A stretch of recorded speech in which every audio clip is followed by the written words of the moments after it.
and in fact creates scarcity and deprivation, crime will never go away.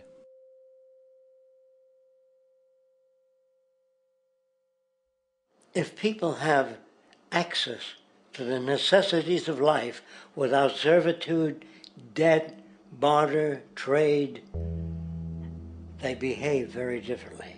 You want all these things available without a price tag. Now then, you've got to have a price tag. Well, what'll motivate people? Man gets everything he wants, he just lay around in the sun.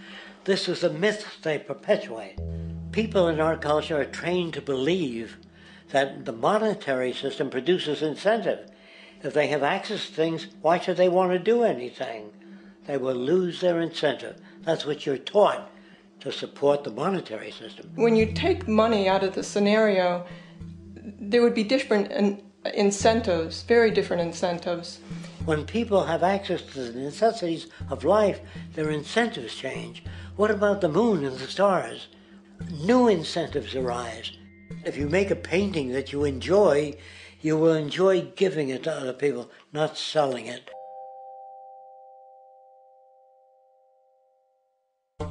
I think most of the education that I've seen today is essentially producing a person for a job. It's very specialized. They're not generalists. People don't know a lot about a lot of different subjects. I don't think you could get people to go to war if they knew a lot about a lot of things. I think education is mostly rote, and they're not taught how to solve problems. They're not given the tools, emotionally or within their own field, of how to do critical thinking. A resource-based economy, the education would be very different. Our society's major concern is mental development and to motivate each person to their highest potential. Because our philosophy is the smarter people are, the richer the world, because everybody becomes a contributor. The smarter your kids are, the better my life will be, because they'll be contributing more constructively to the environment and to my life, because everything that we devise within a resource-based economy would be applied to society. There would be nothing to hold it back. Patriotism, weapons, armies, navies, all that is a sign that we're not civilized yet. Kids will ask their parents, didn't you see the necessity of the machines? Dad, couldn't you see that war was inevitable when you produce scarcity? Isn't it obvious? Of course the kid will understand that you were pinheads, raised merely to serve the established institutions. We're such an abominable, sick society that we won't make the history book. They just say that large nations took land from smaller nations, used force and violence. You'll get history talked about as corrupt behavior all the way along until the beginning of the civilized world. That's when all the nations worked together. World unification, working toward common good for all human beings, and without anyone being subservient to anyone else. Without social stratification, whether it be technical elitism or any other kind of elitism, eradicated from the face of the earth. The state does nothing because there is no state.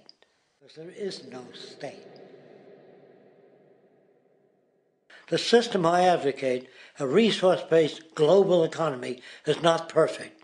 It's just a lot better than what we have.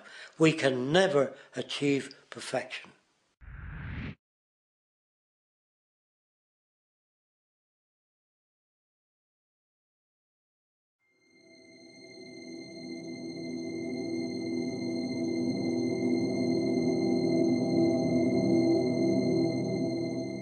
The social values of our society, which has manifested in perpetual warfare, corruption, oppressive laws, social stratification, irrelevant superstitions, environmental destruction, and a despotic, socially indifferent, profit-oriented ruling class, is fundamentally the result of a collective ignorance of two of the most basic insights humans can have about reality: the emergent and symbiotic aspects of natural law. The emergent nature of reality is that all systems, whether it is knowledge, society, technology, philosophy, or any other creation, will, when uninhibited, undergo fluid, perpetual change. What we consider commonplace today, such as modern communication and transportation, would have been unimaginable in ancient times. Likewise, the future will contain technologies, realizations, and social structures that we cannot even fathom in the present. We have gone from alchemy to chemistry, from a geocentric universe to a heliocentric, from believing that demons were the cause of illness to modern medicine. This development shows no sign of ending, and it is this awareness that aligns us and leads us on a continuous path to growth and progress. Static, empirical knowledge does not exist. Rather, it is the insight of the emergence of all systems we must recognize. This means we must be open to new information at all times, even if it threatens our current belief system and hence identities. Sadly, society today has failed to recognize this, and the established institutions continue to paralyze growth by preserving outdated social structures. Simultaneously, the population suffers from a fear of change, for their conditioning assumes a static identity, and challenging one's belief system usually results in insult and apprehension, for being wrong is erroneously associated with failure, when, in fact, to be proven wrong should be celebrated, for it is elevating someone to a new level of understanding, furthering awareness. The fact is, there is no such thing as a smart human being, for it is merely a matter of time before their ideas are updated, changed, or eradicated.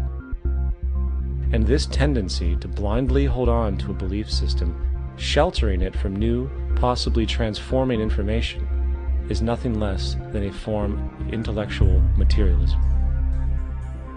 The monetary system perpetuates this materialism not only by its self-preserving structures, but also through the countless number of people who have been conditioned into blindly and thoughtlessly upholding these structures, therefore becoming self-appointed guardians of the status quo. Sheep, which no longer need a sheepdog to control them, for they control each other by ostracizing those who step out of the norm. This tendency to resist change and uphold existing institutions for the sake of identity, comfort, power, and profit is completely unsustainable and will only produce further imbalance, fragmentation, distortion, and invariably, destruction. It's time to change. From hunters and gatherers to the agricultural revolution to the industrial revolution, the pattern is clear. It is time for a new social system which reflects the understandings we have today. The monetary system is a product of a period of time where scarcity was a reality. Now, with the age of technology, it is no longer relevant to society. Gone with the aberrant behavior it manifests. Likewise, dominant worldviews, such as theistic religion, operate with the same social irrelevancy. Islam, Christianity, Judaism, Hinduism, and all of the others exist as barriers to personal and social growth, for each group perpetuates a closed worldview, and this finite understanding that they acknowledge is simply not possible in an emergent universe. Yet, religion has succeeded in shutting down the awareness of this emergence by instilling the psychological distortion of faith upon its followers, where logic and new information is rejected in favor of traditionalized, outdated beliefs. The concept of God is really a method of accounting for the nature of things. In the early days, people didn't know enough about how things formed, how nature worked, so they invented their own little stories. And they made God in their own image. A guy that gets angry when people don't behave right. He creates floods and earthquakes. And they say it's an act of God. A cursory glance at the suppressed history of religion reveals that even the foundational myths themselves are emergent culminations, developed through influence over time.